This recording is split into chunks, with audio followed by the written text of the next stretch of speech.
Bonjour à tous, merci de vous être rendus disponibles pour cette réunion d'information qui a pour objet, dans le processus de sélection pour l'entrée en master, de vous présenter ce diplôme, ce master droit de la vie et du vin de l'Université de Bordeaux.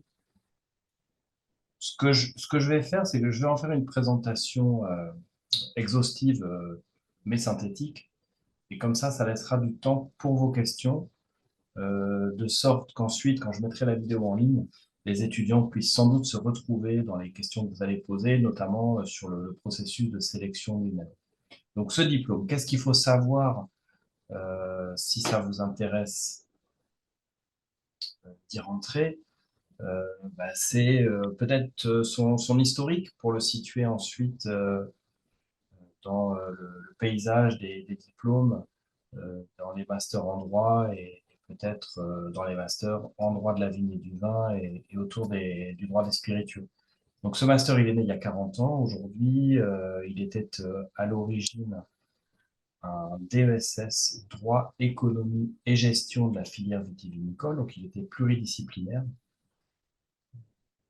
Par l'effet du temps et par l'effet de la complexification de la réglementation vitivinicole, il s'est spécialisé en droit de la vigne et du vin. Il est devenu un diplôme exclusivement juridique. Et ensuite, il a connu une évolution très classique puisqu'il est passé en Master 1, Master 2. Donc, il est devenu un Master en 2 ans. Et la dernière évolution en date, c'est celle de l'an dernier, au cours de laquelle il est passé en apprentissage. Donc, il est ouvert à l'apprentissage, c'est-à-dire que les étudiants qui sont en Master 2 peuvent suivre selon le rythme d'apprentissage que j'expliquerai tout à l'heure, mais qui est de 3 mois en classe et 3 mois dans la structure d'accueil.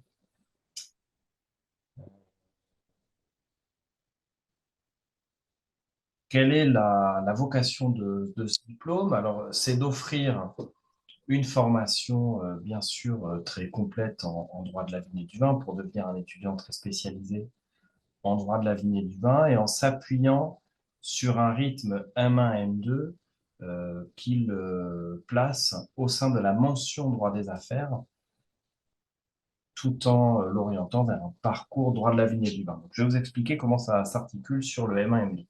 Donc, en M1, vous êtes formé au droit des affaires dans une approche assez classique de master de droit des affaires, c'est-à-dire que vous êtes notamment formé au droit des sociétés et à la fiscalité.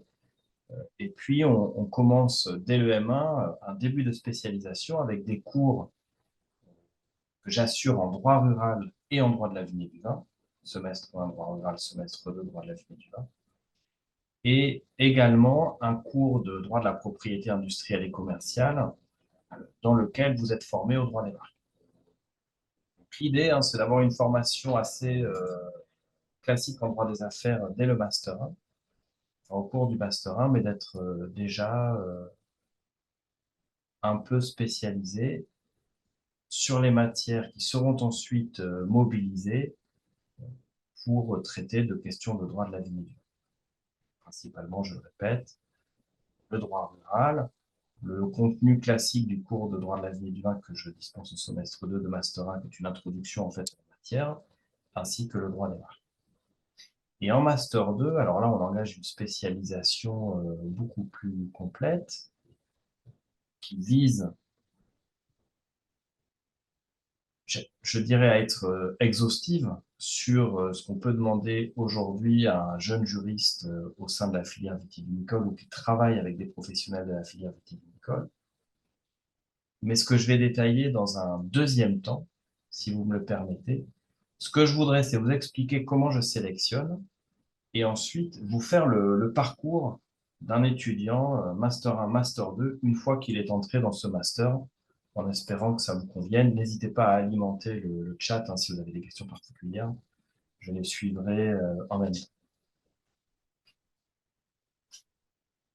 Donc, le processus de sélection, je sais bien que c'est ce qui vous intéresse le plus et généralement ce qui vous tracasse le plus, c'est tout à fait légitime, évidemment. Comment je sélectionne? Alors, je vais vous donner déjà des chiffres à la faveur de l'adoption de la procédure Mon Master, j'ai connu, comme tous mes collègues, une augmentation assez importante du nombre de dossiers, puisque j'avais 270 demandes pour 25 places, en gros 25 places. J'en ai retenu 80 et j'ai eu en définitive une vingtaine d'inscriptions. Donc, ce qui veut dire que parmi tous les étudiants que j'avais sélectionnés, c'est-à-dire sur dossier ceux que j'acceptais à l'inscription, une partie seulement s'est en définitive inscrite, ce qui est assez logique parce que les étudiants multiplient les demandes de master. Et pour un master comme le nôtre, il existe d'autres masters du même type ailleurs en France. Il existe d'autres masters qui en sont proches aussi, par exemple des masters en propriété intellectuelle ou des masters en droit rural, qui seraient donc pas très éloignés de ce qu'on enseigne, mais peut-être un peu moins spécialisés. Ou encore des masters de droit des affaires, des masters de droit privé général. Donc c'est assez logique que les étudiants ensuite puissent s'orienter vers d'autres formations, que ce soit sur un plan géographique ou sur un plan thématique. L'année dernière, j'ai pas fait d'entretien parce j'avais été un peu pris de court par la lourdeur de la sélection et de l'étude des dossiers, que j'imaginais pas si nombreux. C'était évidemment une super nouvelle parce que le master connaît un certain succès et une augmentation chaque année du nombre de candidats. Mais j'avais été un peu pris de court. Alors cette année, j'ai vraiment pour projet euh, d'organiser des entretiens de sélection qui seront en Zoom, hein. Ça se fera en 2 temps, donc une présélection sur dossier. Quand je dis sur dossier, c'est sur dossier, lettre de motivation, motivation professionnelle, connaissance de la filière, possibilité peut-être de se projeter une fois le diplôme acquis et puis expérience passée auprès de ce milieu quand même particulier qu'est la production ou le commerce du vin. Et ensuite, un entretien en Zoom. Alors, pas forcément dans une optique descendante de sélection, plutôt un échange aussi pour moi, de sorte que je puisse vérifier que ce diplôme correspond à vos attentes. Souvent, l'étudiant se projette sur la sélection en se disant, ah, est-ce que mon dossier sera suffisant? C'est pas exactement comme ça que ça se passe. Ce qu'il faut aussi, c'est que moi, je vérifie l'adéquation entre une formation et le projet d'un étudiant qui est encore jeune et qui a sans doute pas une représentation des différents itinéraires professionnels aussi fine que celle que moi je peux avoir. Et donc, c'est aussi le moment de vérifier ça et puis de parler très librement aussi de d'autres projets qui pourraient être les vôtres, d'autres projections sur le plan géographique ou thématique.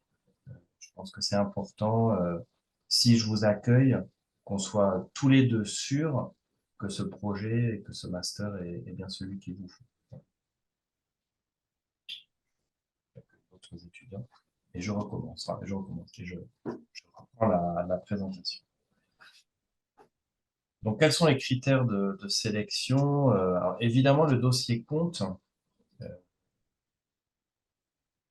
je dirais d'autant plus que chaque année, j'ai plus de demandes et sans doute une augmentation de la qualité des dossiers. Mais il n'y a pas que ça qui compte parce qu'on intègre un univers extrêmement spécifique, qui est celui de la filière vitivinicole. Et à ce titre, la motivation euh, qui peut s'apprécier de deux manières, rétrospectivement, dans ce qu'on connaît de la filière vin, dans le fait qu'on l'ait déjà côtoyé, qu'on s'y intéresse, et puis ensuite, prévisionnellement, je dirais, la manière dont on se projette une fois ce diplôme acquis, pour savoir comment on souhaite s'insérer dans la vie professionnelle, puisque c'est bien de ça dont il s'agit. Néanmoins, pour des étudiants qui viendraient pas de région viticole, qui n'auraient pas de contact particulier au sein de la filière, tous les éléments de motivation peuvent être présentés.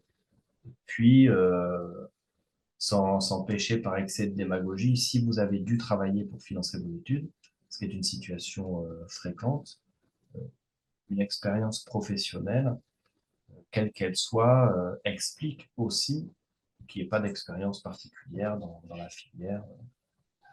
Ça, c'est quelque chose auquel j'essaie, enfin, une chose à laquelle j'essaie d'être attentif, bien sûr, au moment de la lecture des dossiers. Donc, n'hésitez pas à bien renseigner vos lettres de motivation que je lis et qui m'en apprennent beaucoup hein, sur les étudiants de manière tout à fait complémentaire à la découverte d'un dossier avec des notes. Ils peuvent aussi être variables selon les universités de provenance, selon les parcours qui ont été suivis. Donc, pas se freiner dans ses ambitions si ce master vous intéresse, évidemment. Une question qu'on me pose souvent, c'est est-ce qu'il faut avoir fait des demandes dans d'autres masters comparables sur le territoire français? Alors, je pense notamment à celui de Ségonzac pour les spiritueux, celui de Reims, vin et spiritueux, celui d'Aix, le droit rural des affaires avec une branche sur le vin. Je dirais que c'est quand même toujours un bon signe d'avoir candidaté à ces diplômes, parce que ça montre l'intérêt et la motivation de l'étudiant. Mais j'ai été confronté par le passé à des situations que m'ont signalé les étudiants, c'est de me dire, ah, mais pour moi, le coût financier d'un déplacement de plusieurs centaines de kilomètres, je dis ça principalement pour les étudiants bordelais, m'empêche de candidater dans ces formations, ce qui fait que je place tous mes espoirs dans l'accueil en master droit de la vie et du vin à l'université de Bordeaux. C'est quelque chose que je peux bien sûr entendre, et je ne sais pas toujours comment me positionner par rapport à ça, parce que évidemment je fais confiance hein, à l'étudiant qui me signalerait cette situation, mais je dois aussi valoriser ceux qui ont vraiment ce projet très, très précis d'intégrer un master de cette nature et qui sont prêts à faire de très gros efforts pour partir. Enfin, néanmoins, n'hésitez pas à me le dire. C'est quand même un élément de l'équation que je me dise pas, tiens, mais il a mis celui-là, mais il a pas, il ou elle a mis celui-là, mais il ou elle n'a pas spécialement pour projet de se déplacer. Alors peut-être que la motivation est moins importante. Voilà. Il faut, dans ces cas-là, peut-être me le signaler d'une manière ou d'une autre. Je continue rapidement hein, sur le master et après je laisserai ouvertes les questions. Alors, si vous voulez avoir des renseignements sur le master, la meilleure chose à faire, à mon avis, c'est d'aller voir notre site internet que j'ai un peu rafraîchi ces dernières semaines, master droit du vin Bordeaux, tout accroché en minuscule.org, sur lequel vous allez trouver de très nombreuses informations sur les lieux d'enseignement, sur les maquettes, bien sûr, sur l'insertion professionnelle, sur le contact avec l'association des anciens, qui peut aussi être utile si vous voulez avoir des informations. Si vous voulez avoir des informations, mais autrement que par la voix du directeur, je dirais que c'est bien de contacter des anciens, d'avoir des retours sur ce qu'ils ont pensé de la formation, sur la manière dont ça les a accompagnés pour l'insertion professionnelle. Je pense que ça reste quand même un canal privilégié d'information que de contacter d'anciens étudiants, ou même des étudiants qui seraient aujourd'hui en M2 ou en M1. N'hésitez pas à le faire, je vous y invite fortement. Donc ça, c'est la première chose. Consultez le site du diplôme et essayez de vous renseigner, peut-être par d'autres voies que la voie promotionnelle du directeur. Voilà. Petit conseil là-dessus. Ensuite, ce que je vais faire, c'est la description du parcours M1, M2, parce que comme ça, vous allez pouvoir vous projeter. Donc le M1 est un master classique hein, qui va quand même beaucoup ressembler à une année de L3 sans le stress de la sélection qui sera derrière. Ça, c'est quand même l'avantage. Il se fait à Pessac, pour ceux qui connaissent le site de Bordeaux. Donc c'est le campus de la faculté de droit accueille le plus grand nombre d'étudiants. Et ce n'est qu'après, en Master 2, que vous aurez quelques cours à Péberlan, donc en centre-ville à côté de la mairie, dans le bâtiment historique de la faculté de droit. Donc en M1, une année classique, hein, avec essentiellement des cours magistraux, 2 cours ATD, que seront le droit fiscal et le droit spécial des sociétés en semestre 1, et en semestre 2, le droit fiscal et le droit de la propriété industrielle et commerciale. Ensuite, vous avez des matières optionnelles, des matières orales qui sont évaluées à l'écrit sur un écrit d'une heure, dont je ne vais pas faire le détail, mais je vais rappeler que parmi ces matières, un certain nombre ont vocation à débuter votre spécialisation en droit de la vigne et du vin. C'est le droit rural, un premier cours d'introduction au droit de la vigne et du vin, qui permettent donc d'annoncer cette spécialisation, et puis peut-être aussi de permettre à l'étudiant de vérifier qu'il est au bon endroit dans ce master droit de la vigne et du vin.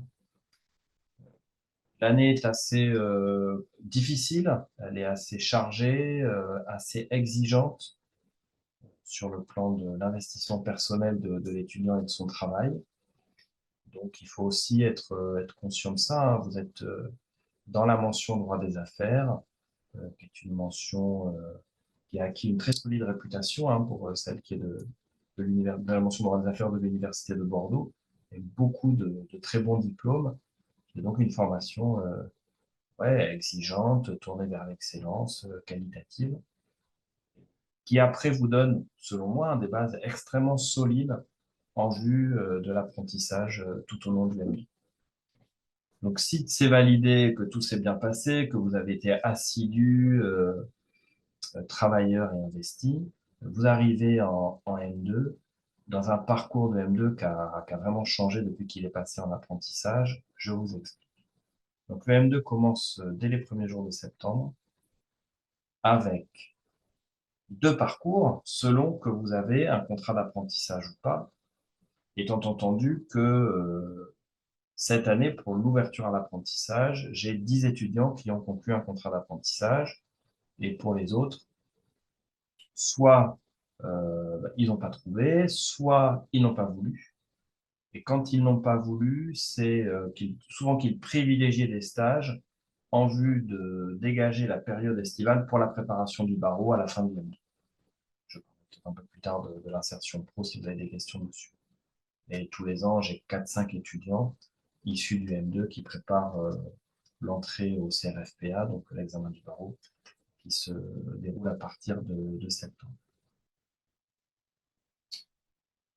Deux modalités, mais ce qui ne change pas puisque les périodes de cours sont les mêmes, hein. Donc 3 mois de cours à compter de la rentrée de septembre, avec un premier mois qui se déroule essentiellement à l'Institut des sciences de la vigne et du vin, pour une unité mutualisée d'initiation à la viticulture, à l'œnologie et à la dégustation, ce qu'on appelle l'analyse sensorielle, où là, on va essayer de développer votre connaissance produit. L'idée, c'est que vous sachiez un peu comment on conduit la vigne, comment on transforme le raisin en vin, viticulture et œnologie, et ensuite, comment on goûte, puisque vous avez des cours d'analyse sensorielle qui s'accompagnent de travaux pratiques pour découvrir le vin de la meilleure des manières, c'est-à-dire en le dégustant. Et en parallèle, on commence les enseignements en droit qui vont s'étaler sur 3 mois avant que vous soyez libéré pour la période en entreprise, on va dire en institution ou en organisme d'accueil, puisque ce n'est pas nécessairement des entreprises. Et après, retour à la fac à l'issue de cette période, c'est-à-dire à peu près à partir de la mi-février pour 3 mois de cours. Et à nouveau, vous êtes libéré pour 3 mois, enfin, pour une période comprise entre 3 et 6 mois pour l'entreprise. Et sur ces périodes en entreprise, les étudiants peuvent aussi, s'ils n'ont pas de contrat en apprentissage, faire un stage. Un minimum de 2 mois est requis pour la validation du diplôme, mais généralement, les stages sont une période plus longue. Donc voilà comment ça se passe selon que vous êtes en apprentissage ou en stage. L'année est hyper remplie. Je dirais pour deux raisons. Alors, ben, il y a énormément d'heures de cours, donc ça, c'est la première. Peut-être pas celle qui vous donnera le plus envie d'intégrer le diplôme. On est à presque, oui, on est à 400 heures de cours, donc c'est très, très important sur 6 mois de cours, qui vous demande beaucoup de travail. L'idée, c'est de rentabiliser au maximum cette période de formation. Au contact d'une équipe d'enseignants, on est une quarantaine, peu d'universitaires, beaucoup de professionnels.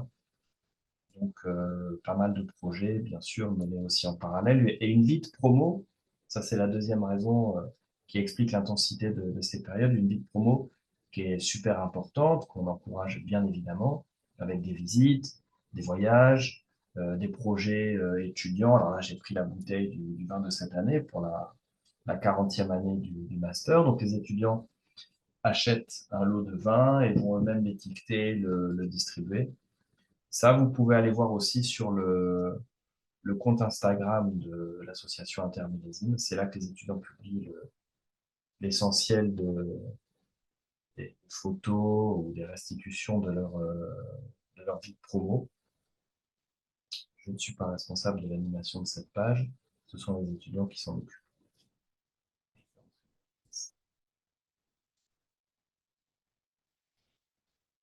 Et voilà donc pour une présentation synthétique du déroulement de l'année. Et si vous voulez compléter, n'hésitez pas à aller voir notre site internet. Voilà pour le diplôme. Et je pense que maintenant, je peux répondre à vos questions, en espérant que vous en avez. Sinon, je peux continuer à parler du diplôme, je peux détailler, mais j'attends de voir quand même si vous avez des questions, notamment sur la sélection, sur l'orientation, sur l'insertion professionnelle, sur tout ce que vous souhaitez savoir. Je suis à votre disposition.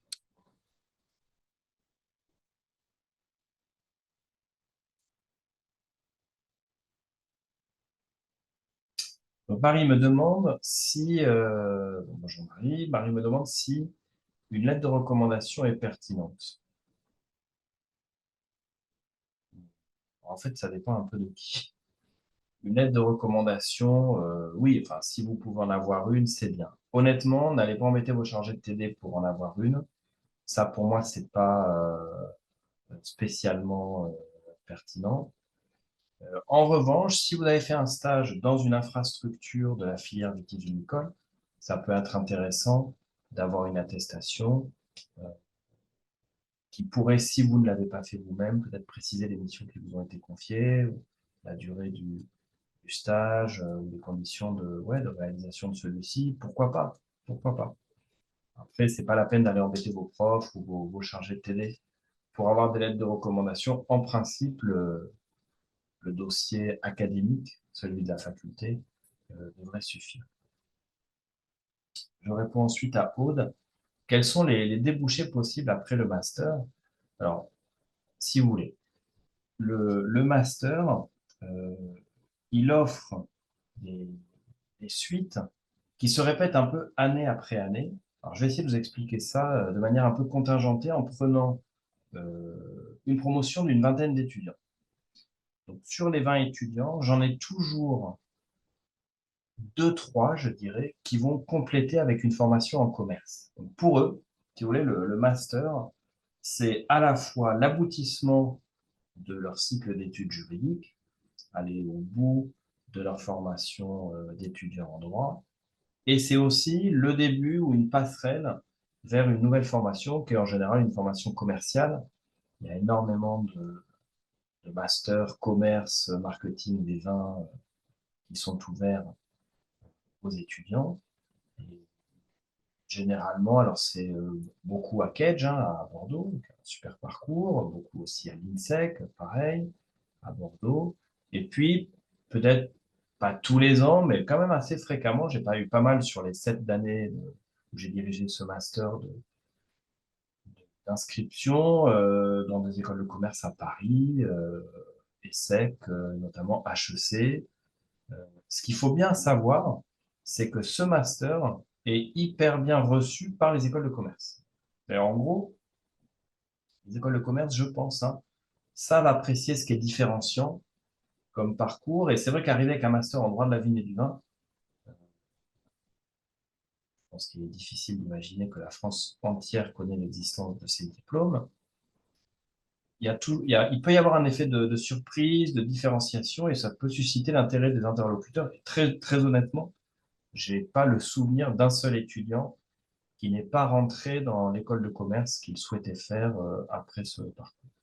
Donc, ça, c'est une première possibilité ou quelque chose que je vois ou à laquelle je participe fréquemment avec eux, parce qu'il faut faire, là, il faut faire des lettres de recommandation et c'est moi qui les fais. En général, ça marche pas mal. Alors ensuite, l'autre contingent régulier, c'est celui du barreau, puisque beaucoup d'étudiants en droit veulent devenir avocats. Je ne l'explique pas toujours, mais c'est un fait. Et donc là, j'ai, oui, je dirais bien 3, 4, 5 étudiants par an qui vont vouloir rentrer au barreau. Si je continue vers les professions juridiques, j'ai souvent des demandes d'étudiants qui n'ont pas un dossier suffisant pour accéder au notariat, au master de droit notarial. Alors, on sait que le niveau de recrutement est vraiment hyper élevé. Et qui me disent, bah, est-ce que le master en droit de la vigne et du vin, ça peut être une bonne passerelle pour ensuite retrouver la voie du notariat. Alors, je suis un peu, comment dirais-je, partagé, parce que j'en ai eu qui l'ont fait avec succès sur les dernières années. J'en ai pas eu énormément, mais j'en ai eu qui l'ont fait. Et puis j'en ai d'autres qui n'ont pas réussi, parce que soit que c'était trop dur d'intégrer un master droit notarial après avoir validé son master droit de la vigne et du vin, parce que les places étaient prises, que les promos étaient complètes ou que le profil ne correspondait pas à ce qu'attendait le directeur de formation. Ou alors que le passage par la voie pro ne soit pas possible, enfin qu'on se heurte à un refus du jury de sélection pour la voie professionnelle. Donc attention, si vous êtes dans cette position, le mieux c'est d'en parler très ouvertement avec moi. Je suis pas du tout hostile, hein, bien sûr, je ne suis hostile à rien, mais ça marche pas toujours. Là, j'ai fait école de commerce, profession juridique. Après, j'ai pas mal d'étudiants qui entrent directement sur le marché du travail, y compris pour des activités qui ne sont pas exclusivement juridiques, c'est-à-dire pour des profils d'emploi qui vont cumuler des aptitudes au droit, bien sûr, parce que les étudiants en droit ont une bonne réputation, une bonne image auprès des milieux professionnels, ils sont réputés sérieux, organisés, donc c'est très bien et c'est très vrai, hein, donc c'est tout à fait légitime, mais qui vont faire des tâches un peu administratives ou de RH, voire des aspects un peu comptables, enfin ce qu'on peut trouver dans une PME, ces postes un peu multitâches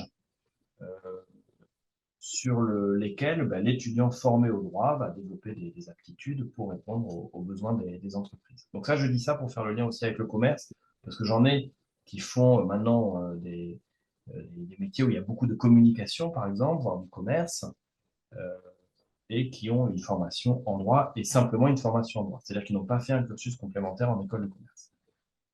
Et après, alors j'ai les étudiants qui vont vraiment faire du droit de la vigne et du vin. Le premier pourvoyeur d'emploi, c'est le milieu en fait des syndicats professionnels, ce qu'on appelle aujourd'hui aussi les organismes de défense et de gestion. Bon, c'est une subtilité que vous découvrez dans votre cursus, c'est-à-dire la gestion des appellations. Et puis ensuite les fédérations, les interprofessions. Donc on va dire le milieu des organisations professionnelles vitivinicoles, en ajoutant aussi le milieu des organisations professionnelles agricoles en général et le milieu euh, des organisations professionnelles sur les produits de qualité qui ne se limitent pas au vin, mais on pourrait avoir la même chose avec des fromages par exemple, ou l'animation de la filière agriculture biologique. Donc ça, ce sont les plus, ou la coopération agricole ou viticole. Ça, c'est quand même le plus gros pourvoyeur d'emploi pour les étudiants en sortie de diplôme. Mais il y en a d'autres, je vous donne les autres. Ces dernières années, j'ai vu pas mal de recrutements chez les experts comptables, dont on sait qu'ils mènent une terrible guerre avec les avocats pour le suivi des entreprises et notamment pour le suivi juridique des entreprises. Donc, ils sont en recherche de jeunes juristes. Et c'est vrai que dans les régions viticoles et agricoles, ben, un juriste formé à Bordeaux en droit de la vigne et du vin, puisque le master a une super visibilité auprès des professionnels, ça peut être un cursus attractif. Et c'est la même chose pour les cabinets de conseil en propriété industrielle, pour leur activité autour des marques et appellations d'origine viticole.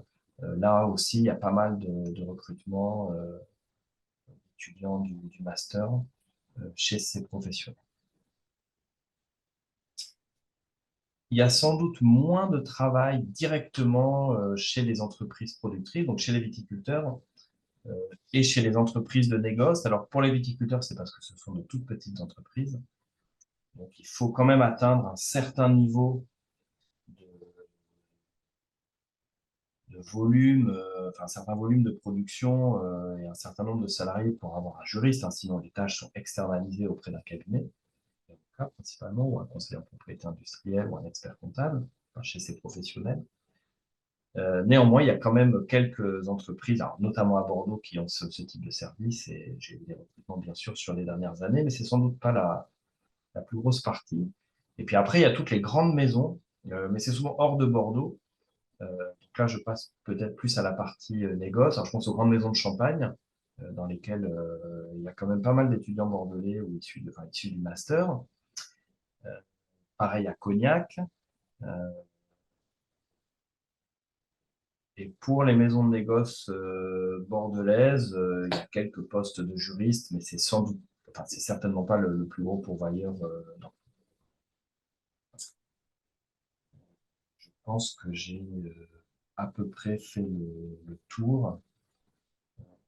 Et je dois signaler aussi que j'ai tous les ans des recrutements qui m'ont au départ un peu surpris, mais que je comprends mieux maintenant que je connais mieux la filière, hein. C'est le secteur de la banque, au Crédit Agricole par exemple, hein, les banques qui sont historiquement au contact des agriculteurs et des viticulteurs, mais il n'y a pas que le Crédit Agricole, hein, parce que bien sûr, toutes les grosses banques peuvent être intéressées. Il y a le secteur de la gestion de patrimoine, le secteur de l'assurance. Je pense notamment à la partie assurantielle du groupe Crédit Agricole, hein, qui a recruté des juristes issus du master.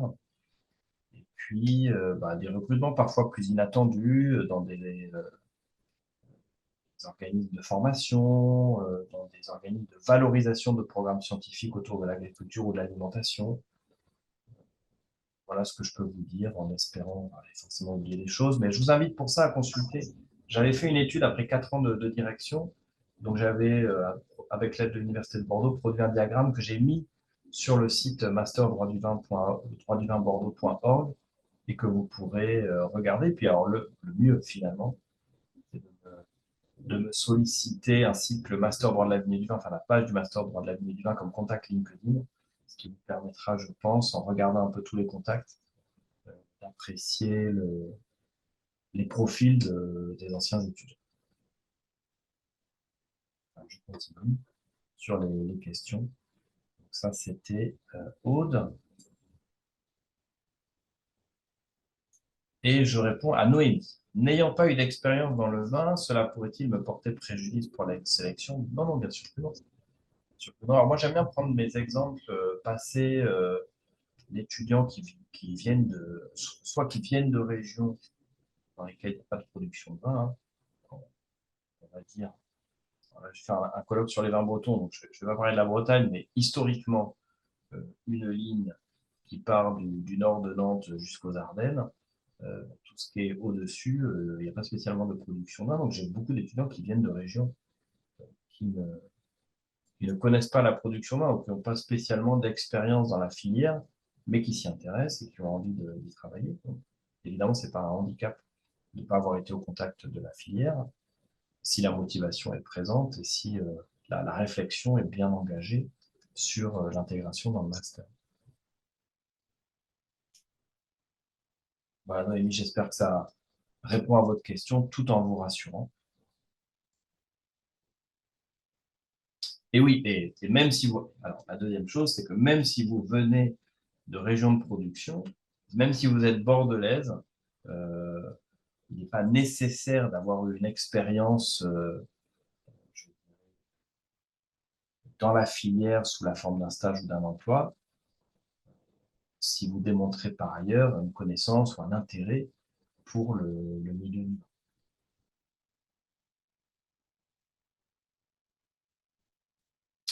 Alors, il n'y aura pas de mémoire à rédiger. Je ne l'ai pas mis dans la dernière maquette du M2, mais je songe à le modifier puisque j'ai des étudiants qui seraient intéressés par la rédaction d'un mémoire, notamment ceux qui peuvent penser peut-être à une thèse derrière. C'est vraiment pas fréquent, mais ça peut arriver. Donc, c'est une possibilité. Enfin, en tout cas, Alexandre, ce serait une possibilité pour vous parce que d'ici là, d'ici votre présence en M2, la maquette aura pu évoluer.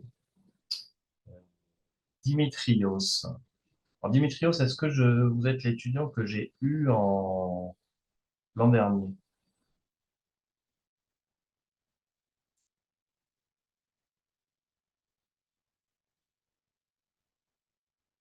Ok. Alors, bonjour Dimitrios.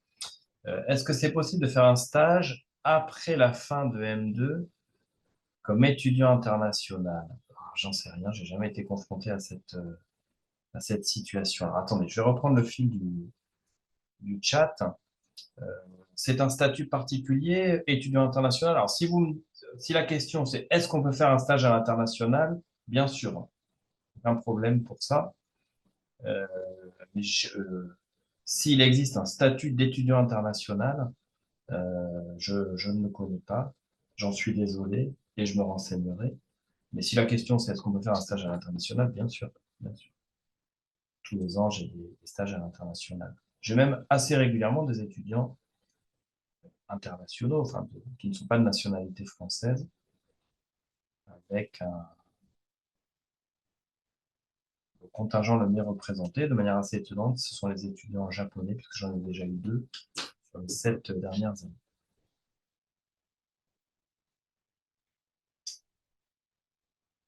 Ok, je reprends si j'ai d'autres questions. Bon, si vous avez d'autres questions, franchement, n'hésitez pas, c'est le moment. Ah, c'est de nouveaux messages. Ah, Noémie, qui je pense n'est pas de Bordeaux, ou alors qui est de Bordeaux et se dit qu'il y a un coup à jouer, me demande si je privilégie les étudiants de Bordeaux. Alors je vais y répondre, mais j'ai une étudiante alsacienne. Très bien. Excellente communication de l'interprofession alsacienne remarquée cette année. Je viens de la région d'Alsace. Nous avons beaucoup de droit local. Tout à fait. Est-ce que ça peut rendre plus complexe pour l'insertion dans le monde du travail? Plus précisément, dans le monde du droit vitivinicole en Alsace avec un master si spécialisé? Non, franchement, je pense que ça pose aucun problème parce que droit local ou pas, bah, les questions sont quand même souvent les mêmes. Et à Bordeaux, vous allez bien sûr acquérir des connaissances, mais vous allez surtout acquérir une méthode, une, une compréhension de la matière. Vous savez, les matières juridiques, ce sont aussi des cultures. Et donc, la culture qu'on enseigne à Bordeaux n'est pas une culture bordelaise. C'est une culture du vin, du droit de la vigne et du vin, dans toutes ses dimensions, hein, locales, bien sûr, mais régionales, nationales, régionales au sens de l'Union européenne, internationales. On n'est pas, on est zéro snob, pas spécialement bourgeois. On a de la sympathie pour toutes les productions et ouais, de l'intérêt pour toutes les manières de faire. Je vous donne des exemples des sujets de colloque qu'on a retenus ces dernières années. C'est le vin naturel, les NFT, le vin breton. Donc, non, franchement, je pense pas que ça sera pénalisant pour vous. Et en plus, le directeur adore les vins d'Alsace. Alors, si Noémie me dit, si, si, je suis de Bordeaux, donc se dit qu'il serait bon que le directeur privilégie les étudiants de Bordeaux. Alors, c'est pas le cas. C'est pas le cas. Enfin, en tout cas, pas de manière consciente. Le truc, c'est que où ça peut vous privilégier finalement, c'est que j'ai foi en la formation bordelaise. Donc, je me dis que vos notes reflèteront très exactement votre niveau, voire que vous aurez suivi une formation particulièrement exigeante qui peut expliquer que les notes soient pas forcément incroyables, puisque je connais certaines filières de licence dans lesquelles, historiquement, les notes sont quand même assez basses. Ça peut vous favoriser dans le sens où vous aurez grandi dans une région qui permet le contact et qui peut établir la réalité de votre motivation. Mais en réalité, mes promos, elles sont pas vraiment pas exclusivement bordelaises du tout, hein. Je dirais que sur une vingtaine d'étudiants, si je fais un ratio, je pense que j'ai 5-6 étudiants bordelais, peut-être 7-8 mes max, hein. Et après, j'ai des étudiants de toute la France. Et je pense que c'est la grande richesse du master. Donc, je peux pas dire que je privilégie les étudiants bordelais. Oui, c'est vrai, Marie, j'ai de très très bons goûts en matière de vin. Vous avez tout à fait raison de le souligner. Et je ne peux rien ajouter à ça. C'est vrai. Voilà, Noémie, j'espère ne pas vous avoir déçu avec cette réponse franche. Et pas de discrimination à la sélection sur les provenances régionales. Je peux pas. Je n'encourage même pas spécialement les Bretons. Alors, dans la lettre de motivation, oui. En fait, dans la lettre de motivation, il faut me parler de vous, des raisons pour lesquelles vous sollicitez l'inscription dans ce master, et essayer de me montrer peut-être que vous avez pris le temps de regarder ce qui s'y fait pour justifier de cet élément que j'ai évoqué juste avant et que je vérifie, est-ce que cette formation correspond aux aspirations de ce jeune homme ou de cette jeune femme? C'est hyper important. Après, on va travailler quand même 2 ans ensemble. Moi, je suis très présent dans l'animation de ce diplôme, que j'ai reconstruit à ma main, en y mettant tout ce que je pensais utile, sur lequel j'ai énormément travaillé, dans lequel je me suis énormément investi. Et j'anime une cohorte, je parle pour le Master 2, hein, après, de 40 intervenants qui sont super, ultra motivés. Enfin, vraiment, c'est un vrai travail d'équipe. Et dans cette équipe, ben, il y a les étudiants hein, qui sont quand même les premiers animateurs de la formation. Donc, il faut me parler de vous, et puis parlez-moi de vous simplement, mais de manière directe, honnête, sincère. On n'est pas dans des postures de jugement. C'est, c'est plus comme ça l'enseignement supérieur. On est dans la nécessité, je vous parle comme je le pense, hein, de créer un espace cohérent de formation dans lequel, en fait, il va s'opérer une interaction entre l'étudiant et la structure, quoi, les enseignants, les lieux d'accueil, la scolarité, les partenaires et tout ce qui peut, ouais, entrer dans notre petit écosystème. Donc, l'étudiant, il faut qu'il ait envie de venir, il faut qu'il ait envie de bosser, il faut qu'il soit motivé, voilà, qu'il soit pas non plus dans une posture de consommation de ce diplôme et de cet enseignement public, mais un acteur bien investi et qui répondra aussi à tout ce qu'on lui propose, parce qu'on va lui proposer plein de choses. Ce qu'il faut comprendre aussi par rapport à l'insertion pro, j'ai oublié de vous le préciser, et ça va rejoindre la question de la lettre de motivation. En fait, un juriste en droit de la vigne et du vin, c'est quand même moins identifié qu'un juriste en droit fiscal, en droit social, voire en propriété intellectuelle. Donc, c'est à vous aussi derrière de construire votre parcours qui généralement vous mène vers des directions que vous n'auriez pas spécialement imaginées en entrant. Donc, il faut aussi une certaine souplesse intellectuelle, peut-être, et moi, ce que j'appelle une mobilité intellectuelle, géographique, professionnelle. Il faut être curieux, voilà. Je pense que c'est quand même la meilleure manière d'appréhender tout ça et puis venir si ça vous plaît, quoi. C'est-à-dire faire ce qui vous plaît.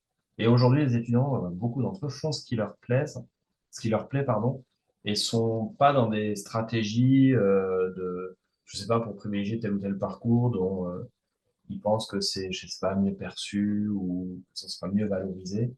Ils ont envie de faire ce qui leur plaît. C'est vrai que c'est quand même un truc qui caractérise beaucoup les étudiants en droit de la vigne et du vin, c'est qu'ils sont passionnés par ce monde, par cette filière, intéressés par les producteurs, par les produits, par la dimension agricole de l'activité, pourquoi pas par le commerce et la circulation du vin, par tout ce que ça charrie aussi sur le plan culturel et patrimonial. Et ça, n'hésitez pas à me le dire, quoi. Moi, je m'y retrouverai complètement.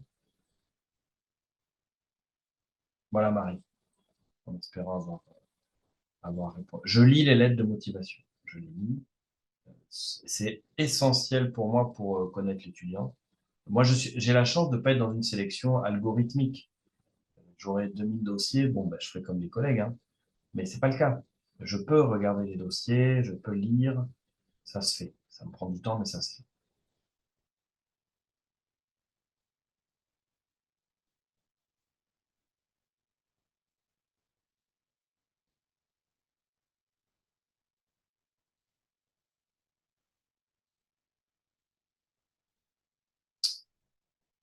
Alors, donc, vous avez vu, c'est bien parce que Marie fait déjà son entretien de sélection. Donc, pour ma part, j'étais dans des idées nébuleuses en début d'année concernant mon orientation en master. Donc, je traduis, j'étais perdu face à l'offre de formation avant de découvrir ce master.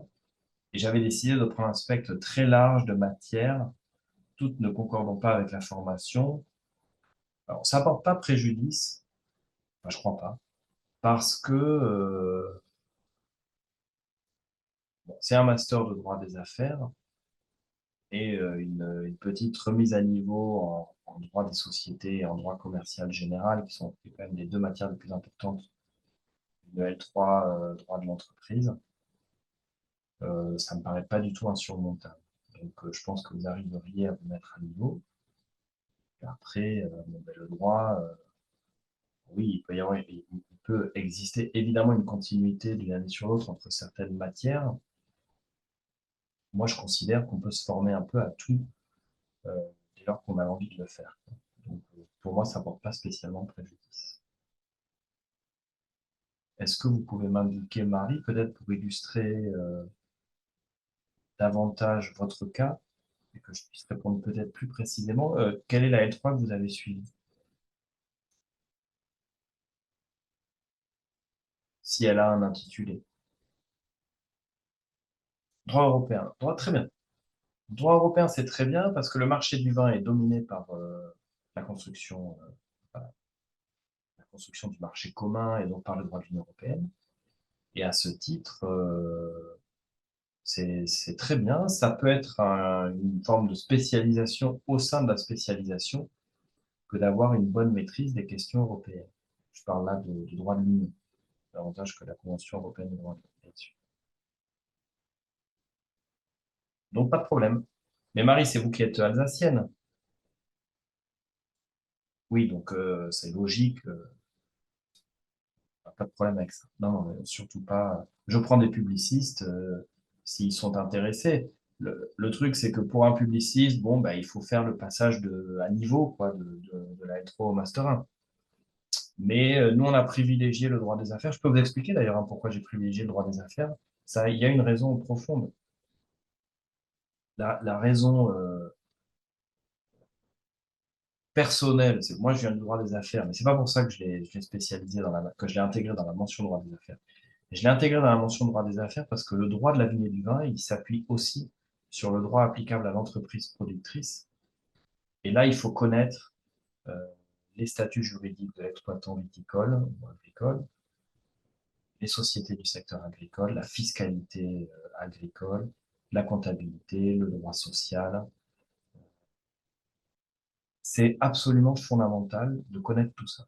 Et la meilleure manière de pouvoir apprendre ça, c'est d'être formé au droit des affaires, au droit de l'entreprise, on va dire, pour ensuite construire sur cette base très solide, droit de l'entreprise viticole, bah, tout le reste, c'est-à-dire la propriété intellectuelle viticole, les marques, les appellations d'origine, tout ce qui est réglementation euh, du marché du vin, je ne sais pas, des problèmes d'étiquetage par exemple, ou encore la publicité en faveur des vins avec la loi E20. Et de la sorte, vous avez une construction cohérente en partant de la base, hein, qui est la cellule de production, vers les autres matières qu'il faut mobiliser au bénéfice des producteurs. Donc, c'est pour ça qu'on est en droit des AF, mais ça s'apprend sur le moment, quoi. Il n'y a pas de prérequis particulier. Ça ne serait pas très cohérent de se poser des limites dans l'accueil des étudiants en fonction des parcours antérieurs. Je ne sais pas ce que vous en pensez, mais c'est là qu'on voit aussi que la motivation compte beaucoup. Le niveau, bien sûr, mais la motivation compte beaucoup.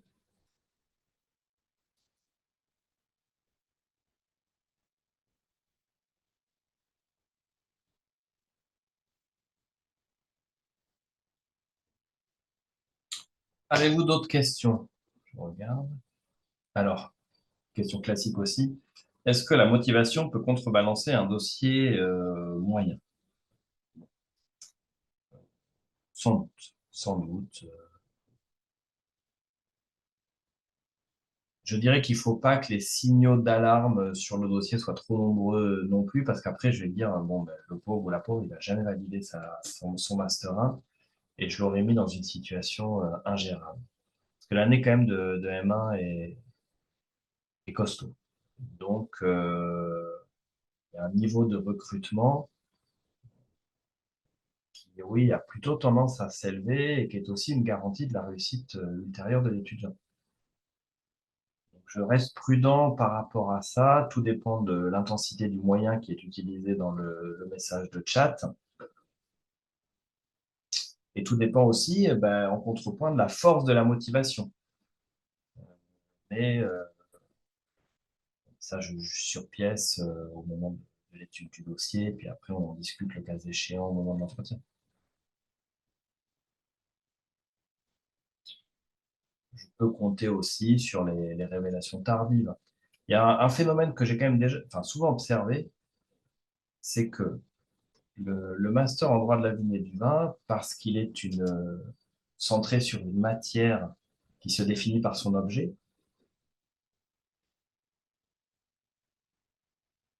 peut intéresser des étudiants qui n'ont pas trouvé euh, matière à extase intellectuelle les 3 premières années. En souffrant un peu sur leurs études, peut-être qu'ils ont trouvé excessivement académique ou pas super sexy, et se dire, voilà, bah, quand je serai au contact euh, d'une matière plus tournée vers un monde professionnel qui se concrétise, y compris dans mes envies et ma curiosité, ce sera meilleur. Donc j'ai beaucoup d'étudiants qui font aussi le choix du master en droit de la vigne et du vin pour ça, y compris lorsqu'ils ont en tête, et là il faut me le dire, hein, parce que moi je suis pas du tout hostile à ces parcours, de compléter avec une formation commerciale pour s'investir dans la partie commerciale ou marketing de la filière.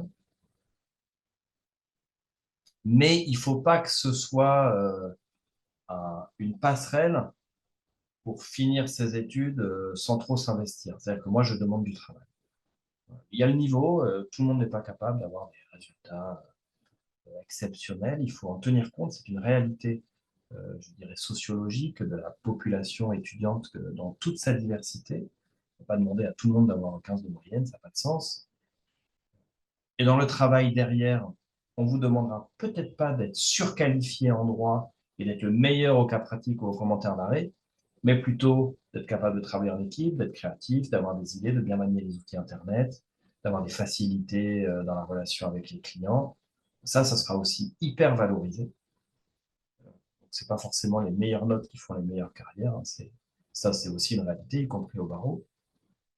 Donc, moi, j'essaie de tenir compte de tout ça, mais avec plus de difficulté d'apprécier les qualités humaines sur un dossier et un entretien en Zoom. Bien sûr que c'est toujours plus simple d'apprécier un dossier.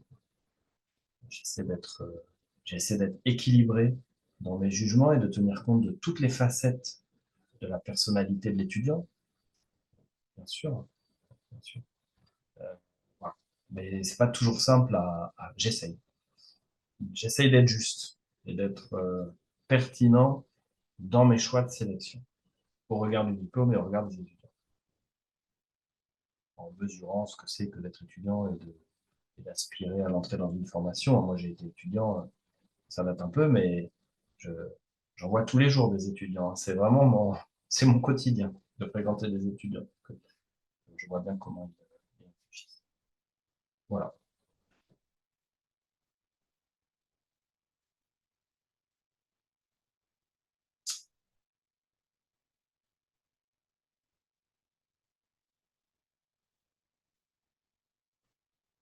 Avez-vous d'autres questions? Bon, la réunion touche à sa fin puisqu'il est déjà 18 h. Je n'ai pas vu le temps passer avec vous.